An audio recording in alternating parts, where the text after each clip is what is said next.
Are we any closer to knowing where David stands? He won't play tomorrow. Okay. Neither will Zaza. So how big is this stretch of games that's coming up? Obviously, I know you don't want to pick ahead, but that's an emotional game going to OKC. Do you address the team about the whole stretch, or just take it one?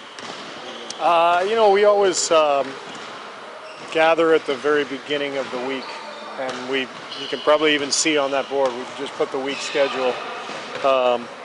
So when I say we take it week by week, I'm literally saying that. It's not coach speak. So we put out the week schedule at the beginning of every week. It's kind of easier to kind of segment the season that way, and this week is no different from any other week. Obviously, it'll be different for KD going back to OKC, but it's just another week of the season and trying to get better. You didn't play Ian Clark last game. Was that just a matter of matchups? Was that something where you're really looking at McCaw more? Yeah, the last 2 weeks we've been going to McCaw, trying to help his development. Ian will absolutely play. He'll be back in the rotation at some point. I want both of them to be ready for the playoffs because a lot can depend on matchups, and we're going to need different things against different opponents. And they're both very capable of helping us. But it's hard to play 11 guys. We already played 10, which was difficult. So if I'm playing one of them, it's going to be tough to play the other. So I would look for both of them, to have their moments and to continue to play during the season as we try to get them both prepared. Do you remember, Steve, about the emotions of going back to face your former team for the first time during your career? I did it all the time because I played on so many teams. So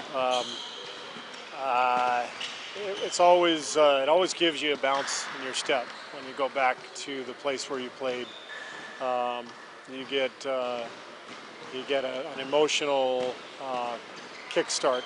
Just walking into the building is exciting, and seeing all your old friends and having all those memories.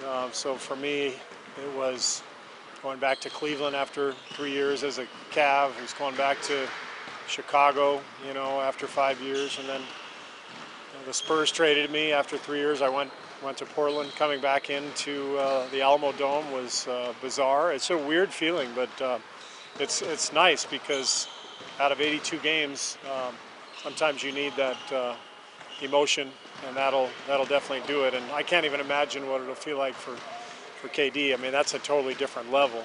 It's one thing to be a role player for a few years, but to be a superstar in one town and have the whole place adore you, the whole city, to go back is going to be obviously very emotional for him. How do you feel Looney's been doing with the increased opportunity, and how does he learn? What kind of learner is he? He's doing a good job. Loon is a really, really good basketball mind. He sees the game, he feels it, he's in the right spots, he's got a nose for the ball, excellent rebounder, and so it's been good for him to get some minutes here the last few games, and he's coming along well. At this point, what do you attribute your guys' your streak of back-to-back games without losses, regular season streak?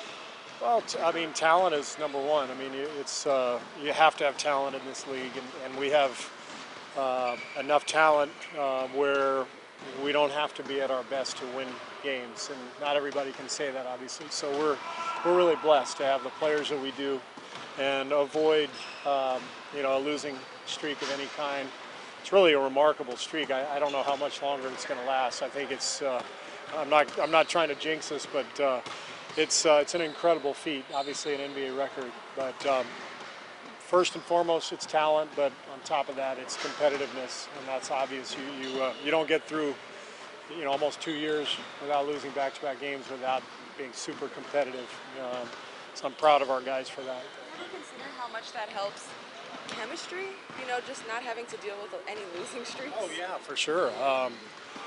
We have great chemistry, and I like to attribute that to the quality of the people on our team, the character, and I think that's the first thing. But yeah, not going on any long losing streaks makes things a whole lot easier. That's for sure. Video of Kevin and Draymond getting it into it pretty good during the time. Now you were with your coaches, not right there, but were you aware that it went on and it went on for pretty long? Yeah, we had all kinds of arguments that game. Kind of normal. Totally normal. Totally normal. You should have seen the Bulls back in the day. We had guys yelling at each other all the time. Yeah, exactly. It's like I equate it to if you have a lot of siblings, and you're in the house together every day, and you love each other and you do anything for each other, but you're going to get in fights. So that's what it's like to be on a team. These guys are so close. I mean, KD and Draymond are best of friends, and they're together every night, laughing and joking. And so when something happens on the floor, I don't even bat an eye. It's just competitive, heat of the moment stuff. We played an awful game. I coached an awful game. It was a bad night for all of us. So there was plenty of that to go around, and I don't even think twice about any of it, because this has been about two and a half years of great chemistry. We have nights like that periodically, and we bounce right back. So I'm not worried about it. For like the end of the bench guys to see the two really top guys kind of going back and forth. It isn't like a top guy going at a little guy kind of thing.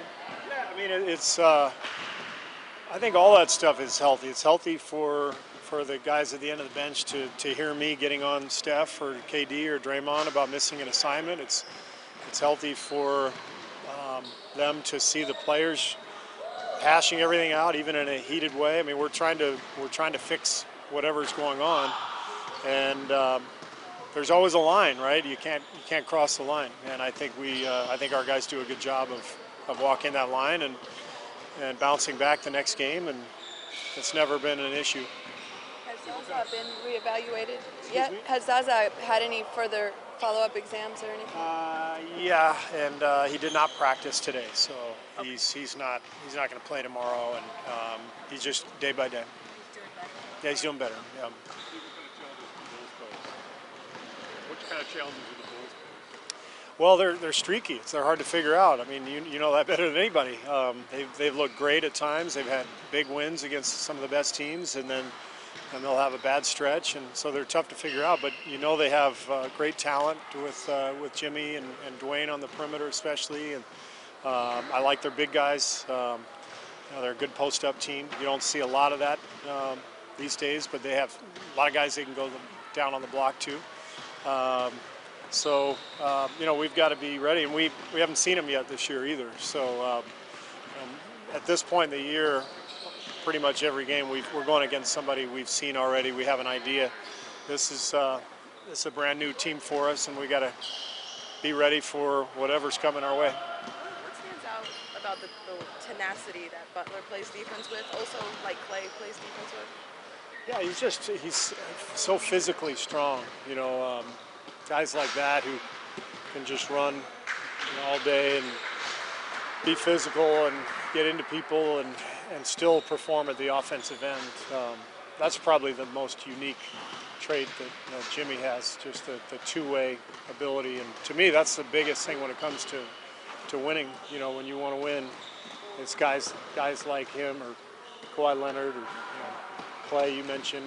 We got several guys on our team who really play both ends of the floor. It's a hard thing to do. It takes a lot out of people. You got to be really, really physically fit and strong to accomplish that. Because the losses don't happen often, do you notice that these middle 2 days there's an enhanced push to really correct what went wrong in the previous game? Yeah, I mean, every part of the schedule is a little different, but we had a day off followed by 2 days of practice. It's a very natural time of the season to make some strides and to get some good work in. And we've definitely had good work the last 2 days.